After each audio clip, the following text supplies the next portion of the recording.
9절까지 말씀을 가지고 담대한 믿음이 얻는 상이라고 하는 제목으로 우리 함께 하나님의 은혜의 말씀을 상고해 보려고 합니다. 오늘 본문 말씀에서도 뭐라고 지금 말씀하고 계시냐면 우리 예수님은 속히 오신다. 지금 우리가 그렇게 말씀하고 계시죠. 37절에 보니까 잠시 잠깐 후면 오시리가 오시리니 지체하지 아니하시리라 이렇게 말씀하고 있지 않습니까? 예, 잠시 잠깐 후면은 그 오실 바로 예수님의 재림의 시간이 지체하지 아니하고 속히 오신다 하고 우리에게 지금 말씀을 해주고 계시는 거죠. 이 마지막 때에 담대한 믿음을 가져야지만 세상을 넉넉히 이길 수가 있다는 것이죠. 이스라엘 백성을 인도하던 모세가 죽자 하나님께서는 여호수아에게 다시 한번 모세에게 맡겨주셨던 그 사명을 그 여호수아에게 맡겨주시면서 여호수아 1장 5절에 보니까 너의 평생에 너를 당할 자 없으리니 내가 모세와 함께 있던 것 같이 너와 함께 있으리라. 우리 하나님께서 여호수아에게 그렇게 담대함을 주시기 위해서 모세에게 함께 하셨던 내가 바로 너와 함께도 하겠다 하시고서 그렇게 아주 확실히 우리 여호수아에게 그렇게 사명을 주고 있는 거죠. 그러면서 여호수아 1장 7절에 보니까 너는 마음을 강하게 하고 극히 담대히 하라. 율법을 다 지켜 행하고 좌로나 우로나 치우치지 말라. 그리하면 어디를 가든지 우리 하나님께서 형통하게 해주겠다. 그 좀 약속해 주고 계시는 거죠. 담대한 믿음이라고 하는 것은 세상을 넉넉하게 이기게 할 뿐만 아니라 죄악과 싸워 이기게 하고 그 이후에 우리에게 축복과 성공을 주시기 위해서 이렇게 우리에게 약속해 주시는 거죠. 우리가 믿음에 승리하기 위해서는 먼저 담대하라는 거죠. 담대한 자에게 우리 하나님께서 상으로다가 베풀어 주신다는 겁니다. 예, 바로 지금이야말로 우리가 자다가 깰 때요. 또한 여러 가지 우리 하나님 앞에 우리가 참 믿음을 더욱 담대하게 해야 될 때가 바로 지금 이 순간이라는 거죠. 요즘 세상 돌아가는 여러 징조를 바라보면은 종말의 때가 지금 너무나 가까이 지금 와 있음을 지금 우리에게 보여주고 계시죠.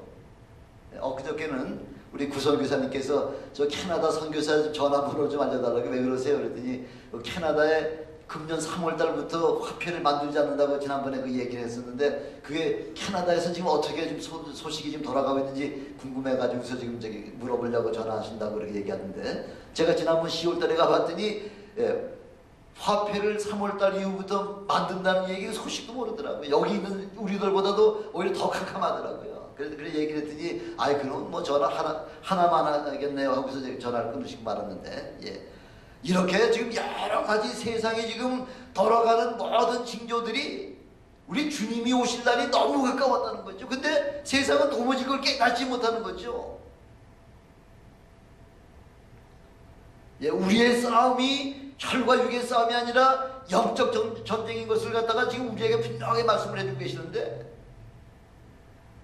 우리가 성경을 많이 몰라가지고 지금 적과의 대적에서 우리가 지는 거예요? 아니에요. 성경을 몰라가지고서 우리가 적과 패하는 것도 아니고 성경을 많이 한다고 적을 이기는 것도 그것도 아니에요. 뭐 때문에 우리가 지금 적에게 지고 있냐면 믿음이 약하기 때문에. 성경은 다 알고 있죠. 줄줄 외우고 있죠. 그러나 믿음이 없으면 아무리 성경을 많이 한다고 하더라도 믿음이 없으면 결국은 적과 싸워서 100전이면 100배 할 수밖에 없는 것이 바로 우리에게 그 믿음이라는 거죠.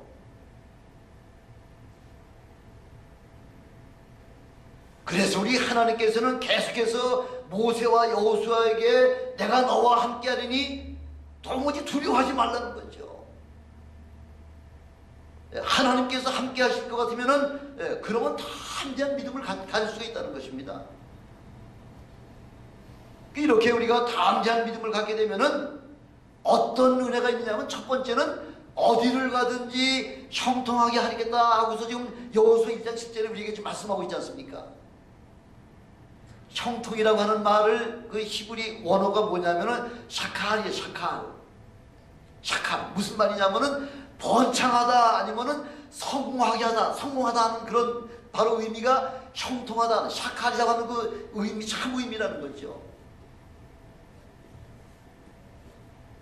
어떻게 할 때 형통이 되느냐?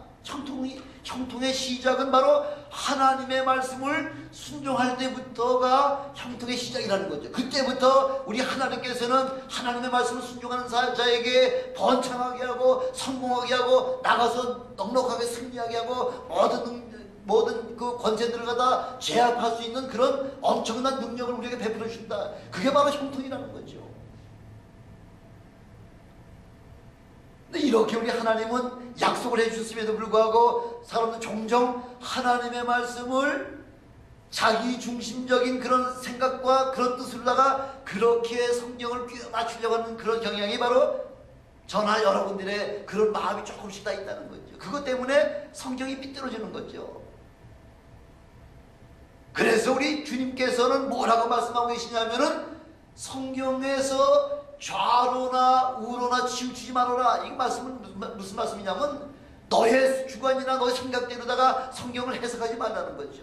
바로 정도라는 거죠. 바로 길은 한 길밖에, 다른 길은 한 길밖에 없다는 거죠. 그 말씀대로만 그렇게 이해하고서 그렇게 순종하라 하는 것이 바로 그게 좌로나 우로나 치우치지 말라는 그런 말씀의 그 의미가 되겠습니다.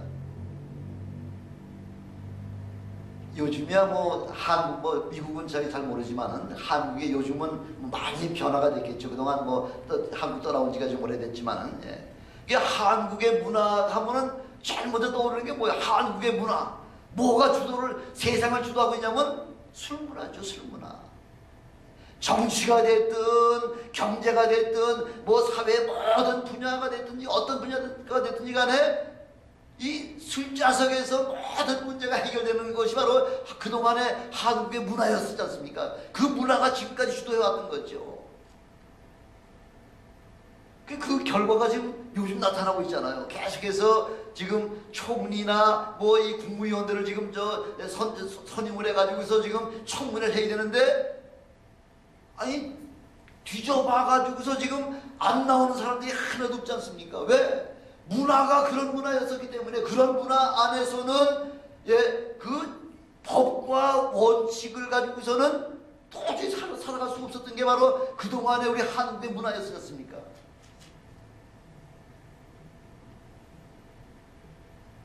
오히려 편법과 불법이 그게 관행처럼 돼 있는 관행처럼 그게 장로들의 유전과 같이 그렇게 아주 모든 사람이 다 그렇게 하지 않냐면은 내가 이 세상에서 이 사회에서 내가 견뎌내지 못하고 낙오될 수밖에 없다고 하는 그 사실이 바로 모든 사람들이 천만한 바로 불법과 그 편법이 세상을 주도하고 있었다는 거죠.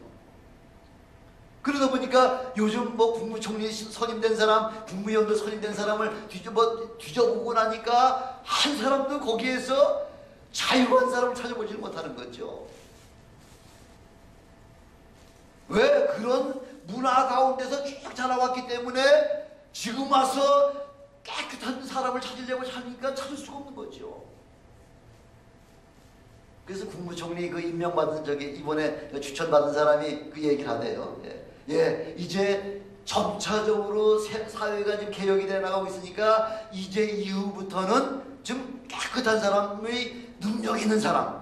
지금은 능력은 있는데 뒷조사를 해보니까 모든 게 불법과 편법들이 많아가지고서 능력은 있는데 그런 도덕적으로다가 좀 불합리하기 때문에 사람을 좀 쓰지 못하는 이런 사회가 됐지만은 이제 앞으로는 이제 도덕적으로나 또 능력적으로나 여러 가지 문제가 다 구비가 된 사람이 나라의 일꾼으로다가 이제 뽑혀질 날짜가 이제 그런 일들이 이제 지금부터는 오기 시작하겠죠 하고서 그렇게 얘기하는 그 말씀을 들었습니다.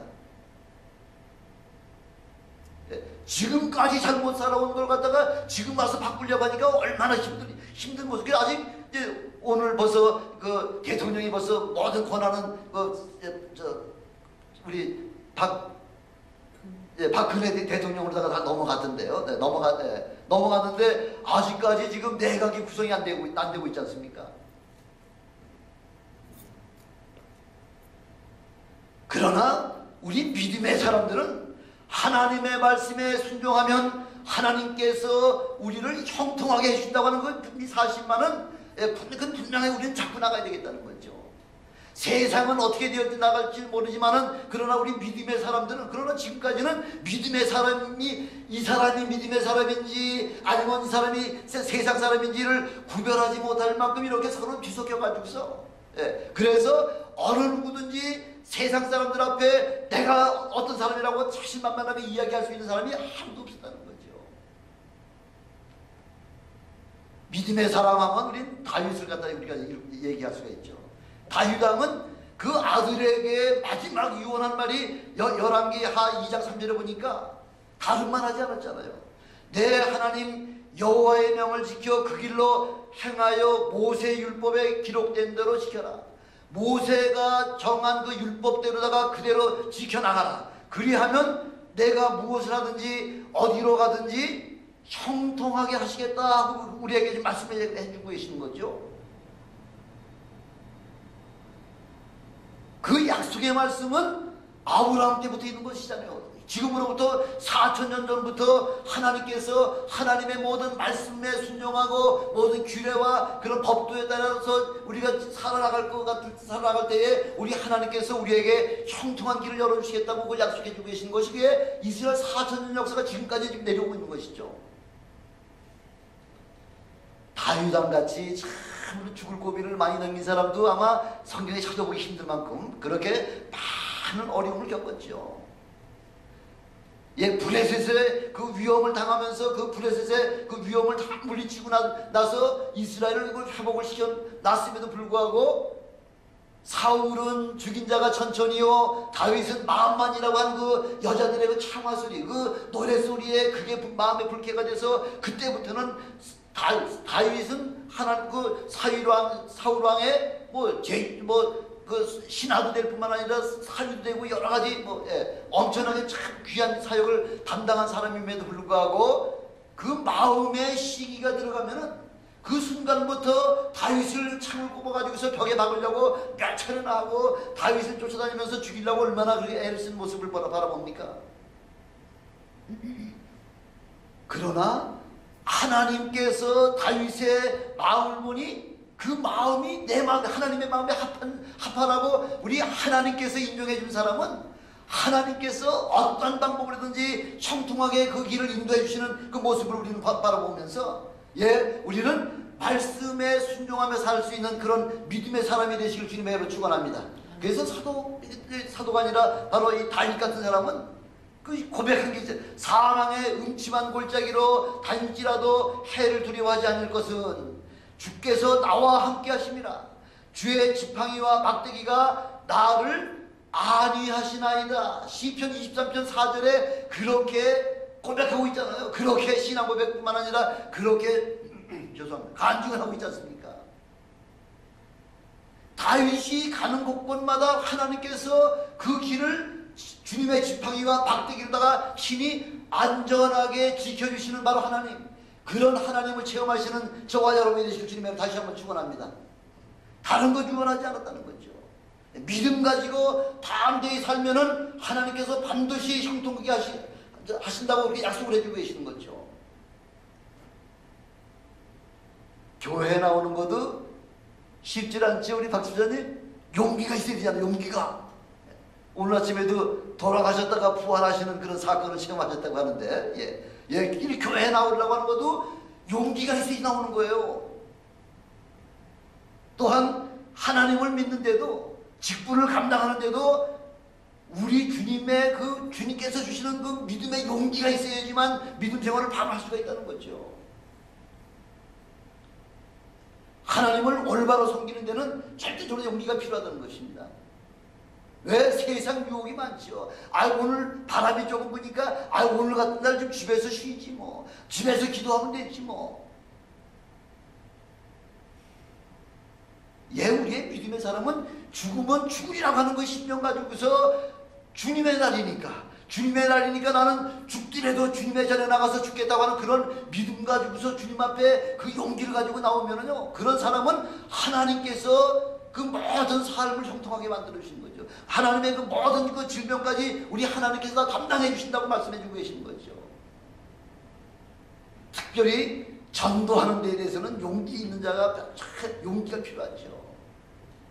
용기가 있어야지만 한 영혼을 주님 앞으로 인도할 수가 있지 않습니까? 전도는 뭐기 때문에, 전도나 선교는 바로 하나님과 마귀와의 영적 전투의 제일 최전방이 바로 전도 현장이 되는 거죠. 담대한 믿음 없이는 남을 전도하기는커녕 오히려 내 믿음이 그 세상 사람들에게 빠지기가 쉬운 것이 바로 이게 영적 전쟁이에요.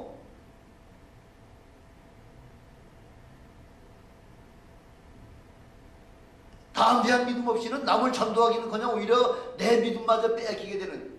왜? 뭐 때문에 그렇게 되냐? 체험이 없기 때문에. 체험이 없으면은 확신이 없죠. 믿음이 있는지 없는지 체험을 통해서 분명한 그런 용기가 나타나게 되는데, 체험이 없으니까 그런 용기가 나타나지 않냐는 거죠. 우리가 잘나고 똑똑해서 형통한 것이 아니라 우리 믿음으로 나갈 때에 우리 하나님께서 우리에게 능력도 주시고 형통케 해주신다, 그 약속해 주고 계시는 겁니다. 미국의 유명한 그 대통령 11명을 갖다가 대상으로 해가지고서 책을 쓴 대통령을 키운 어머니들이라고 하는 그 책을 갖다가 기록한 분이 바로 누구냐면 보니 엔젤로라고 하는 그 기자 출신 작가인데요. 이분이 대통령, 미국에서 유명한 훌륭한 대통령 11명을 픽업을 해가지고서 그 어머니와의 관계를 조사해 봤더니, 그 어머니들이 한결같이 그 자식들이 어릴 때부터 계속해서 이야기한 그 말이 뭐냐면은 담대한 자신감을 불어넣었다는 거죠. 자신감을 불어넣은 것 때문에 결국은 그 자신감으로 말미암아 대통령까지 됐다는 것입니다. 이렇게 어머니들뿐만 아니라 어머니들이 주로 아이들의 교육은 주로 어머니들이 많이 이제 차지하고 있는데, 어머니 역할이 이렇게 중요하다는 거죠. 물론 아버지 역할도 중요하죠. 담대한 믿음이라고 하는 것은 두 번째, 세상을 이길 수 있는 능력을 주신다고 해서 요한복음 16장 33절에도 그렇게 말씀하고 있죠. 세상을 이기는 능력을 주신다는 거죠. 세상에서는 너희가 환난을 당하나 담대하라, 내가 세상을 이기었노라, 이렇게 우리 주님이 선포하시잖아요.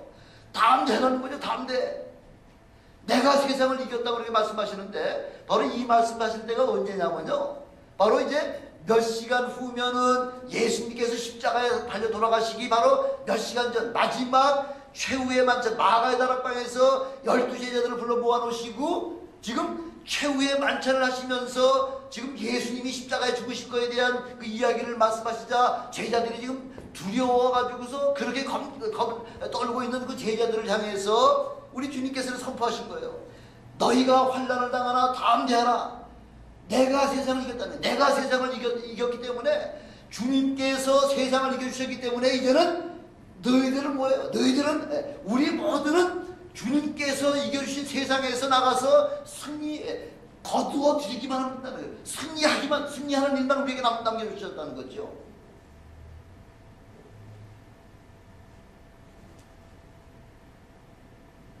세상에서 제일 강한 게 뭐예요? 제일 강한 게 뭐죠? 아가서에 보니까 뭐보다 강하다 그러죠?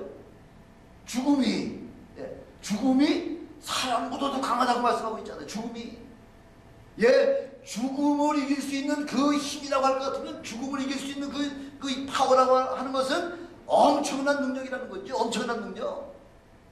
아니, 죽음을 이기는 것보다 더 큰 권세가 어디 있겠습니까? 그래서 요한복음 11장 25절에도 보니까, 나는 부활이요 생명이니 나를 믿는 자는 죽어도 살겠고 살아서 믿는 자는 영원히 죽지 아니하니라, 이렇게 주님께서 말씀하고 계시지 않습니까? 나를 믿는 자는, 예수를 믿는 자는 죽어도 살 수 있는 그런 놀라운 권세를 우리에게 주신다고 말씀하고 있는 거죠. 죽음을 이기는 권세보다 더 큰 권세 있습니까? 없습니다. 예수님이 세상을 이기셨기 때문에 우리도 세상을 넉넉하게 이길 수 있는 힘을 우리에게 맡겨주신다고 그렇게 약속을 하고 계시는 거죠. 아니, 여러분, 하나님이 여러분을 지켜주시고 하나님이 여러분과 함께 하시겠다는데 두려울 것이 뭐가 있습니까? 겁날 것이 뭐가 있겠습니까? 걱정할 거 없다는 거죠. 사사기서 7장에 보면 기드온에게 하나님께서 기드온을 부르시잖아요. 사사기 7장에 보니까. 그래서 기드온에게 지금 미디안과 아말렉 연합군, 그 미디안과 아말렉 연합군이 얼마가 많이냐면 골짜기에 가서 내려가 보니까 아주 골짜기에 누워있는 그 적군들을 바라보니까 메뚜기의 중다함같이 그냥 수십만의 그 적군이 그 누워있는 모습을 갖다가 지금 기드온에게 보여주고 계신 거죠.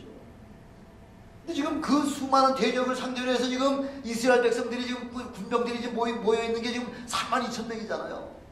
근데 하나님께서 32,000명 가운데에서 지금 전쟁이 두렵거나 겁이 나는 사람이 있으면 다 집으로 돌려보내라. 그러더니 얼마가 다 집으로 가죠? 32,000명 중에서 22,000명이 집으로 다 돌아갔죠. 10,000명이 남았는데 그 10,000명을 다시 저 개울가로 데리고 내려가서 물을 어떻게 마시느냐에 따라서 두 배로 나누었는데, 하나는 완전히 무릎을 꿇고 물을 마시는 사람 한 그룹을 띄워놓고, 또 그 총기를 쥐고서 손으로다가 그 물을 마시는 사람을 따로 구별해놓고 보니까 엎드려서 무릎을 꿇고 물 마시는 사람이 9,700명이요. 나머지 300명은 무릎을 꿇지 않냐고 손으로다가 물을 떠서 지금 마시는 그 300명, 그 300명만 가지고서 전쟁을 하라고서 말씀하고 있지 않습니까? 왜 10,000명이든 32,000명이든 그 군대 가지고 이길 것 같으면 그 군인이 잘 싸워서 이겼다고 그렇게 이야기할까봐 우리 하나님께서는 사람 전쟁이 바로 사람에게 있지 않냐고 누구한테 있다고요? 하나님 앞에 있다는 걸, 하나님의 앞에 있다고 하는 것을 보여주시기 위해서. 그래서 전쟁터에 나가는 사람에게 항아리 속에다가 횃불을 갖다 이렇게 몰래 숨겨가지고요, 뭐 칼을 가지고 나간 것도 아니고 총을 가지고 나간 것도 아니고 항아리 속에다가 횃불 만들고 나가가지고서 어떻게 했나요? 이스라엘 백성들이 한 거는, 이스라엘 군인들이 한 것은 항아리를 깨고 소리 지르는 것밖에 없다는 거예요. 소리 지르는 것밖에. 그럼 전쟁이 누구 소관이라는 얘기예요? 전쟁은 하나님의 소관이라는 거죠. 이스라엘 백성들이 한 건 아무것도, 항아리 깨고 소리 지르는 것밖에 없습니다. 나머지는 다 하나님께서 그렇게 역사하셔서 자기네들끼리 서로 칼로다가 치고받고 자기네들끼리 다 죽도록 그렇게 만들어 놓으신 분은, 우리 하나님의 전공이 뭐예요? 전쟁에 나가 승리하시는 분이 바로 하나님이시지 않습니까?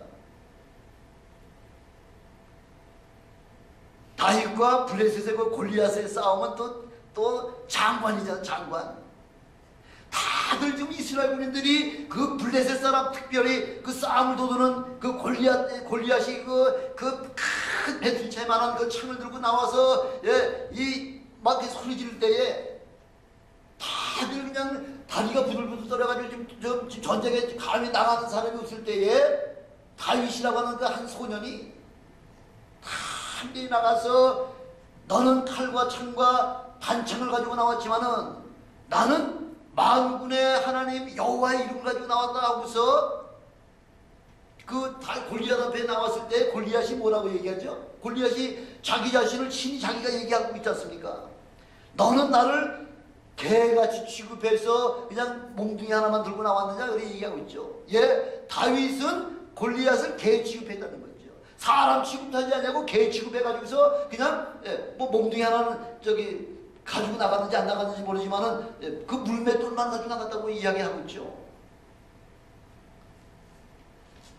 그래야 다윗이 골리앗을 때려 죽인 것은 바로 하나님께서 함께 하셨기 때문에, 골리앗을 그 돌 하나로다가 이마를 깨서 막바로 죽일 수 있도록 만들었다고 하는 것은 하나님께서 하시지 않냐면 도저히 이룰 수 없는 그런 일들을 하나님이 친히 담당해 주셨다는 거죠. 그래서 히브리서 13장 6절에도 보니까, 그러므로 우리가 담대히 가로되 주는 나를 돕는 자시니 내가 무서워 아니하겠노라. 사람이 내게 어찌하리요? 아니, 주님께서 나를 도와주시겠다고 하는데 내가 무서워하지 아니하겠다는 거죠. 하나님이 함께 하시는데 무서워할 것이 뭐가 있냐는 거죠. 사람이 그래. 사람 앞에 두려움 없이 다 나갈 때 사람들이 내게 어찌하겠느냐는 거죠. 예, 우리의 싸움은 이미 주님께서 이미 승리해 놓으신 그런 승리가 보장된 싸움입니다. 다음 말로는 땅 짚고 헤엄치기라는 거죠. 그렇게 쉽게 이미 주님께서 모든 권세를 다 진압해 놓으시고 나가서 우리는 그냥 걷어들이기만 하면 되는 거예요. 주워들이기만 하면 되는 거예요. 전리품만 가서 자서 능력껏 가서 주워오기만 하면 되는 거예요. 예, 이미 주님께서 이미 싹스를 다 주셨다고 말씀하고 있지 않습니까? 요한복음 4장에 보니까 이미 예수님께서 그 품삯까지 다 지불하셨기 때문에 이제는 어떻게 하면 된다는 거예요? 걷어들이기만 한다는 거예요. 걷어들이기만 하면 되는 건데 그것 때문에 우리가 지금 그것도 우리 제대로 못하고 있지 않습니까? 그래서 요한일서 5장 4절 5절 보니까 대저 하나님께서로 난 자마다 세상을 이기느니라. 하나님께로부터 난 자마다 세상을 이기느니라. 세상을 이기면 이것이니 우리의 믿음이니라. 예수께서 하나님의 아들이심을 믿는 자가 아니면은 세상을 이기는 자가 누구냐? 예, 예수 그리스도가 하나님의 아들이심을 그 확실하게 믿는 그 믿음 하나 때문에 세상을 이길 수 있는 힘을 우리에게 주신다는 걸 약속해 주고 계시는 거죠. 믿음으로 난 자만이 세상을 넉넉히 이길 수가 있습니다.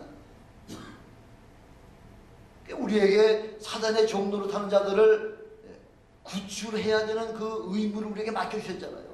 사단에게 묶여있는 자들을 우리가 가서 인도해 와야 될 그 사명은 바로 저와 여러분에게 맡겨주신 거죠.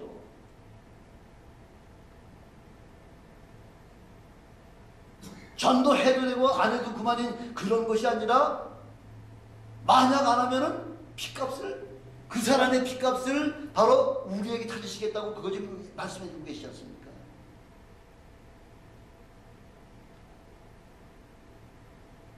우리에게 믿음이 다 함께하면요, 예, 여러 가지 어렵고 힘든 역경에서도 넉넉히 피할 길을 우리에게 주시는 바로 그런 하나님이세요. 예, 염려하지 아니하셔도 됩니다. 걱정하지 아니하셔도요, 우리의 피할 길을 우리 하나님께서 친히 인도해 주신다고 약속해 주고 계시지 않습니까? 시편 46편 1절에 보니까 하나님은 우리의 피난처시요 힘이시니 환난 중에 만날 큰 도움이시라는 거죠. 환난 중에 우리를 도와주실 분이 바로 하나님이시라는 거죠. 바로 예수 그리스도가 우리의 도피성이라는 거예요. 도피성. 전도는 영적 전투 현장입니다. 전쟁에서 두려움이 앞선다고 할 것 같으면 전쟁에서 두려움이 앞서면 뭐 백전백패이죠. 패하고 맙니다마는, 그러나 하나님께서 다 이겨놓으신 전쟁이기 때문에 담대하라 하면서 이렇게 명령하고 계시네요. 담대하라는 거죠. 근데 벌써 사기가 죽으면 뭐부터 내리가 아니라 꼬리부터 내린다. 꼬리부터 내리죠. 꼬리부터 내리고 백기부터 되는 거죠. 그러지 말라는 거예요. 담대하시라는 거예요. 담대하면 하나님께서 여러분들의 모든 일 안고 일어서시고 하는 모든 그 우리의 행할 일들을 우리 하나님께서 친히 우리에게 보여주신다는 거죠. 세 번째 담대한 믿음은 어떤 것이냐면, 무엇이든지 구하라. 그러면 응답되게 하시겠다 하는 건 그게 바로 믿음이라는 거죠. 무엇이든지 구하라는 거죠. 요한일서 5장 14절 15절에도 보니까 그를 향하여 우리가 가진 바 담대한 것이 이것이니 그의 뜻대로 무엇을 구하면 하나님께서 들으신다는 거죠. 무엇을 구하면 하나님 들으신대. 우리가 무엇이든지 구하는 바를 하나님이 들으시는 줄 안즉 그에게 구한 것은 얻은 줄로 믿어라. 얻은 줄로 하라는 거죠.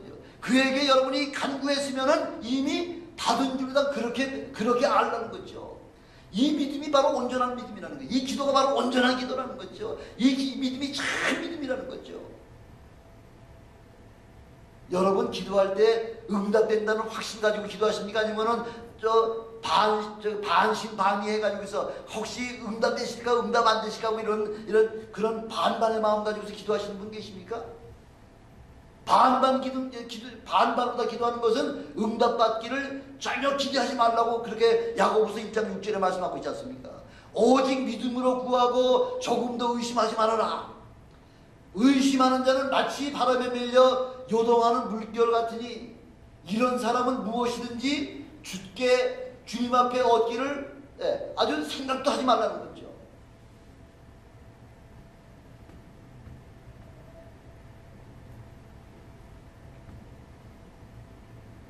바사 왕국에 지금 유대인 백성들이 거기 포로로 끌려가서 지금 그 살고 있는 동안에 그 하만이라고 하는 그 악한 사람의 그 계략의 말로 말미암아 지금 유대 사람 중에서 모르드게가 자기가 궁중을 출입할 때마다 인사하지 않는다는 것 때문에 거기에 암심을 묻고 지금 유대 백성들은 다 죽이려고 할 때에 왕비 에스더는 3일 동안 금식을 하고 죽으면 죽으리라고 하는 그런 각오를 가지고서 왕에게 왕이 부르기 전에 왕 앞에 나가면 뭐 죽게 돼 있는 것이 이게 바로 바사 왕국의 법인데, 죽으면 죽으리라고 하는 그런 그 믿음 가지고 3일 동안 금식하고서 하나님 왕에게 나갔을 때에 그 왕으로 말미암아 왕의 마음을 하나님께서 움직여 주셔가지고, 그래서 내일 모레면은 전 유대 백성들이 다 지금 전멸을 해야 될 그런 상황 속에서 에스더의 그 믿음의 기도 때문에 온 그 유대 백성이 다 살아날 뿐만 아니라 하만은 죽고 그 모르드게가 높은 자리에 차지할 수 있는 그런 엄청난 축복을 하나님께서 그 길을 마련해 주신다는 것이죠.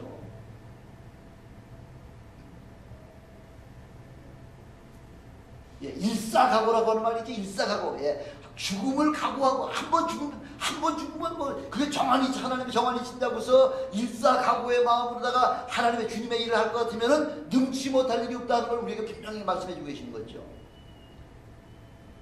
요즘 정승일 집사님이 지금 일주일째 식사를 입으로다가 남기면 잘못하면 그것이 폐로다가 들어가게 되면은 잘못하면 생명을 잃게 될까봐 본인은 나 물도 먹고 다 먹을 수 약도 다 먹는데 나 입으로다가 음식을 먹게 해달라고 얘기하는데도 불구하고 뒤에다가 침대 위에다가 절대 음식을 먹지 못하도록 크게 써놔가지고서 지난 금요일부터 지난 금요일까지 음식을 한 톨도 입에 넣지 못해가지고요. 그래가지고서 뭐 정상적인 사람도 일주일 굶으면 뭐 죽을 지경인데 그 환자한테 일주일 동안을 굶겨놨으니 뭐 목이 완전히 그 침대 속으로 들어갔더라고요. 그래서 이제 어저께 위를 뚫어가지고서 음식을 공급하는 그 호수를 갖다 연결하겠다고 이제 어저께 하겠다 그랬는데 제가 어저께 금요일날 가보고서 어저께 가보지 못했는데 이렇게 참 지금 엄청난 지금 그 생사 기도에 지금 서 있는 분이 바로 우리 정승일 집사님이세요.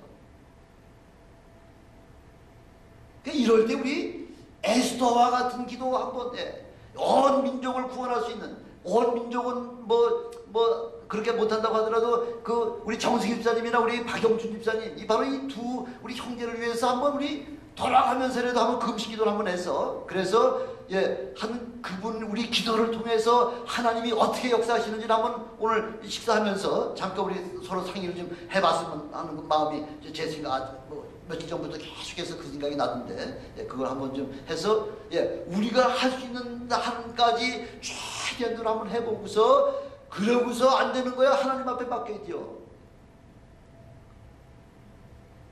그래서 빌립보서 4장 6절 7절에 보니까 아무것도 염려하지 말고 오직 모든 일에 기도와 간구로 너희 구할 것을 감사함으로 하나님께 아뢰는, 감사함으로 감사의 예물을 드리면서 하나님 앞에 아뢰을 때에 우리 하나님께서는 모든 지각에 뛰어난 하나님의 평강이 그리스도 예수 안에서 너희 마음과 생각을 지켜주신다, 그 말씀하고 약속해 주고 계시는 거죠.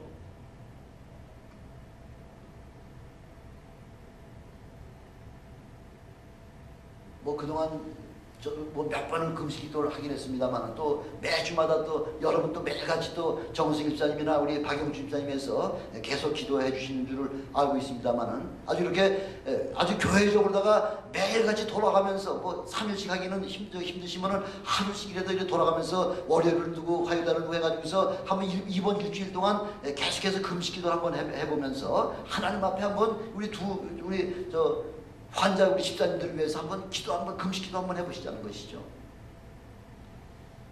더 이상 투석하지 아니하고서도 신장에서 그 모든 피를 갖다 깨끗하게 치료할 수 있는, 피를 깨끗하게 할 수 있는 그 신장이 일할 수 있도록 기도해 주시고요. 박영주 집사님 같은 경우는 지금 오른쪽 눈이 지금 보이질 않는데 그 오른쪽 눈도 회복됐어요. 우리 하나님이 함께 하시면 얼마든지 회복이 됐죠.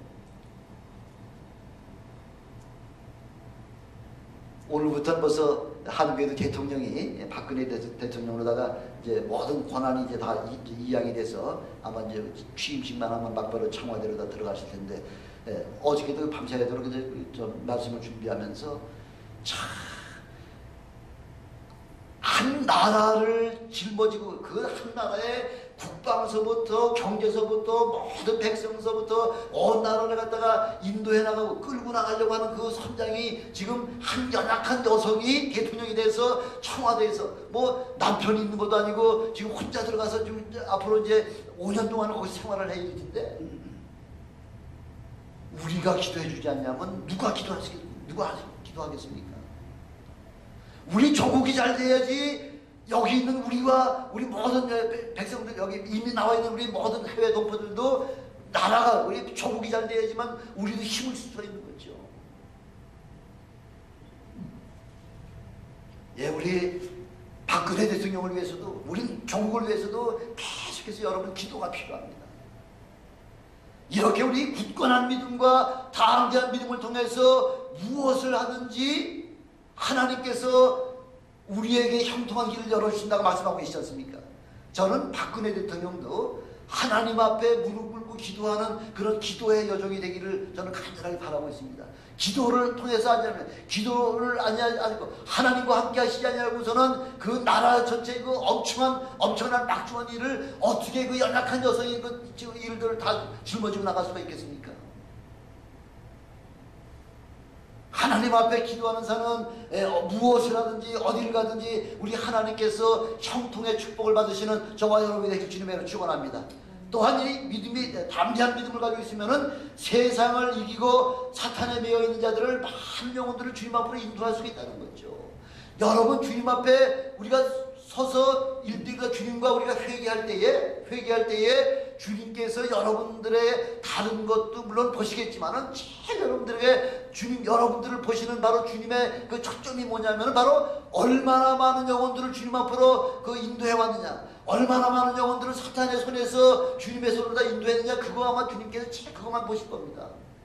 다른 것도 물론 보시겠죠. 그러나 제일 중요한 건 영혼 구원하는 일이 우리에게 맡겨주신 가장 중요한 책무라는 것이죠.